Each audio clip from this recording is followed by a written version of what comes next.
Hey guys, welcome to my channel. It's Whitney with That Whitney Life, where I do DIYs that are friendly on your pocketbook. This is another episode in my Craft Your Stash Challenge. I have 5 DIYs for you under $5.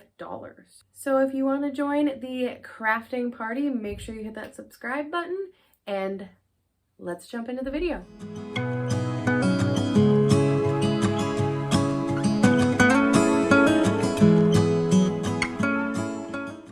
DIY number 1, I'm going to repurpose some more beer bottles. I peeled the stickers off and I'm going to take some Goo Gone and get all the sticky off. This was like super sticky and alcohol or anything, nail polish remover did not take it off. So Goo Gone was the ticket. After I get all of it off with Goo Gone, make sure you use some alcohol and get all the oils and dirt off. Then I just gave them 2 coats of Rust-Oleum chalk paint and linen white. And then I'm going to give them a dry brush in, I believe this is Craft Minds. I can never remember the stinking brand of this paint, but it is the color chocolate brown. It's a little bit lighter than I had anticipated, but I think it kind of looks rusty, which I'm not really mad at. So I just went ahead and continued with it. So here's how they look, a little distressed. Now this is the aqua colored burlap ribbon that's in the Easter collection at Dollar Tree. I'm just going to wrap that around all of them. And then this is the burlap ribbon with the lace on it from the Dollar Tree as well. I'm going to layer that up. I liked the layered look because it gave it some texture and a little bit more interest to the eye. You can absolutely do either or. Doesn't really matter. It's absolutely your taste, but this is what I liked. So I continued with it and I thought it was really pretty. I just continued to layer them up. And after I was done with that, I took these little wooden letters from the Dollar Tree Crafter Square and I glued an H on one, an O on one, and then a P on one. I originally was going to paint these and then I decided to leave it natural because I just did not like the darker letters on it. I liked the light look on it, so I left them natural. And then I'm going to take some jute twine, and I thought the necks of these were a little bare, so I'm just tying a little bow on all 3, and that was it for these. I love them for Easter. I think they're so flipping cute and really pretty too. I haven't done anything like this for Easter, so I'm really stoked about how they turned out. DIY number 2, I have this square wreath form, and I actually made this out of old fence planks that I split lengthwise. Cut them down with my miter saw, split them lengthwise, and just trimmed them up. Gave them a coat of white paint and distressed them. And I did this last year. I just pulled everything off of it, and I wanted to use it again. So these are yellow flowers. I know that you've seen me use these several times, but I did pull them off of a wreath that I got at Joann's, and I really want to use them up because there's a lot of them. This is mistletoe from Target. I really wanted to use this up because it did cost a little bit too much, I feel like, for mistletoe, but you know, it is what it is. And then these are just pink and purple flowers from the Dollar Tree. And I also added some blue ones for a little bit more color. Now these are the same ribbon that I used on the beer bottles, and I'm just layering them up and making a little simple bow. I did fold it over on themselves 4 times, so there's 2 loops on either side. Cut that off, and then I used some jute twine to tie it in the center. I did fold it to find my center, and I just tied it nice and tight. And then you have to floof it out. That is definitely how you can get a nice bow, is make sure you give it a good fluff. And then I just put a large dollop of hot glue right where all those flowers met, stuck that on there. And then I felt the middle was a little bit plain. Now this is something that I'm just going to do for Easter. This is a cross from the Crafter Square, and I'm going to take that chocolate brown paint and paint it up. And then this is a really easy way to stain things. It doesn't smell. It doesn't take any time to dry. You just paint it's with acrylic paint. Give it a really good coat of the paint. You can dilute this with water if you want a lighter stain. I wanted kind of a darker stain because I was going to go over it with white. And then you just rub off all the paint. I love the look of wood grain, so I don't necessarily like to cover all the wood pieces. I want the natural wood grain to show through. And I did do the back as well. Now I did feel like this was a little bit too dark for the wreath that I was putting it on, but I did want a dark base on it. So now I'm just going to dry brush it with a fairly heavy dry brush of, my favorite chalk paint. I feel like it's almost at this point like a naughty word to say it because I use this paint so much and I say it all the time in every video. It's like take a drink every time Whitney says Rust-Oleum chalk paint in linen white. Oh, there we go. Take a drink. And anyways, back to the video. Give it a good dry brush. I feel like it kind of was next to not a dry brush, but close enough. I gave this a little bit of time to dry, not much, and then I'm going to attach it on the left side. I wanted it off center, and I didn't put too much glue on it because I do want to be able to remove this after Easter.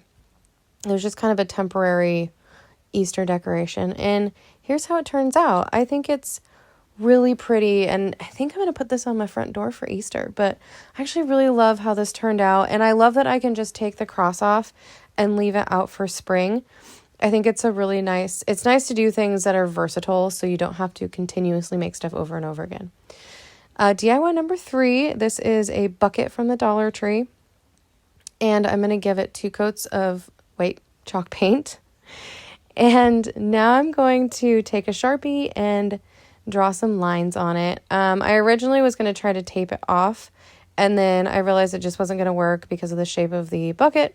So that's why some of the paint peeled off, because I had actually stuck down that tape pretty hard. And then I'm going to just freehand around it the other way. And of course, you guessed it, I'm doing a checkerboard pattern in this. Again, I love Mackenzie Child, so this is going to be inspired by her, and I did mess up a little bit on it. The amount of lines that I did was not even, so I had a big gap in the back, but I just turned that so nobody could see it, and it's totally fine. I know that these are pretty bold for a lot of people. I just really love a good bold pattern, and you can do like stripes or do a two-tone, whatever you want, but I love just a good bold pattern in all of the other decorations I have, because mine are pretty I have a lot of black and white and neutral colors, very farmhouse, and I just want to throw something in there that really catches the eye. Now I'm taking just a tiny bit of white, mixing it with a little bit of black, and just highlighting those black squares.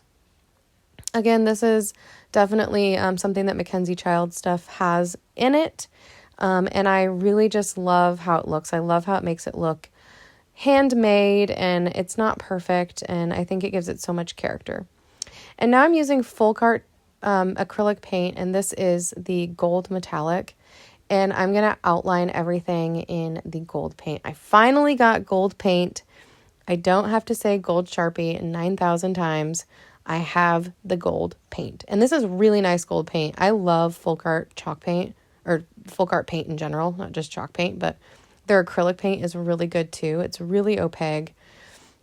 Whether it's chalk paint or acrylic, it's just really good paint. And this is also a detail that Mackenzie Child does. They have, and I didn't realize actually, I found this out, they put some of their pieces, because they're so expensive, if you've ever looked on their website, they're pretty darn expensive.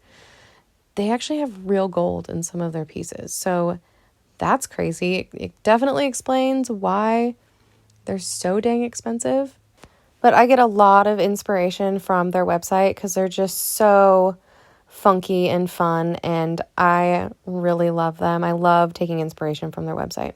And here's how it turned out. I did pop some flowers in there and a little bit of greenery. I didn't show that because I really wanted to highlight the planter, because that was really the main focus of this, but I absolutely love this. DIY number 4.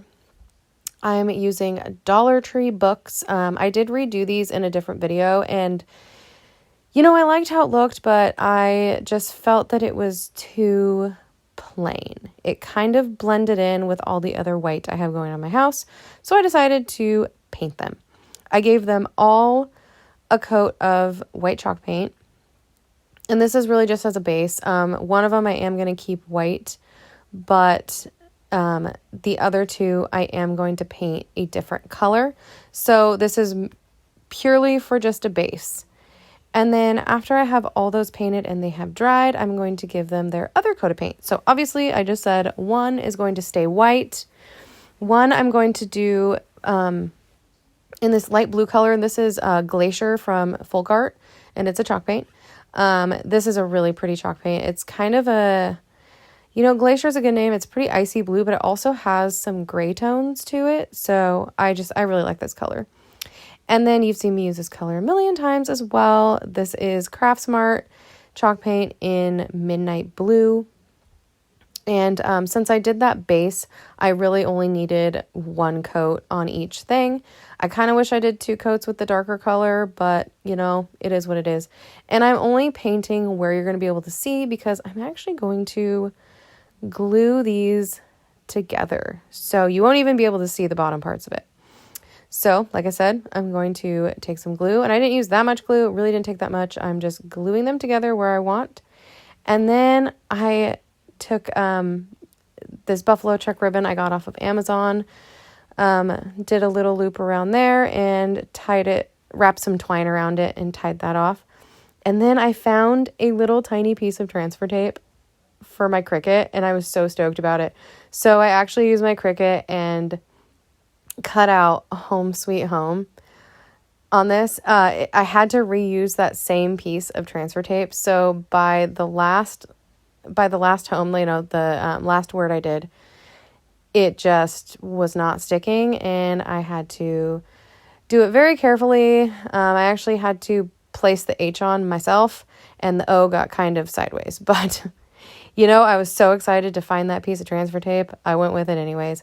And here's how they turned out. I think it gave it a lot more character. It definitely flows with my house a lot better. DIY number 5, I'm just taking 4 Dollar Tree picture frames. These are the 5x7 one, and taking everything out of them. And then I'm just using some E6000 and hot glue, and I'm going to glue them all together in a square. I'm making a lantern, and this is Craft Your Stash, and my stash certainly is running out. So I didn't have anything to put as a base on this, but I thought, you know, I'm going to put lots of greenery in it and a candle, so you won't even be able to tell, and you really can't. So I gave it a coat of black paint, popped some greenery in it, a candle, and this is how it turned out. I actually really like it for not having very much for it. I really scrounged stuff up, and I think it turned out good. That's everything I have for you in this video. If you like this video, make sure you give it a thumbs up. Please subscribe if you haven't already. Thank you so much for watching, and I will see you in the next one. God bless.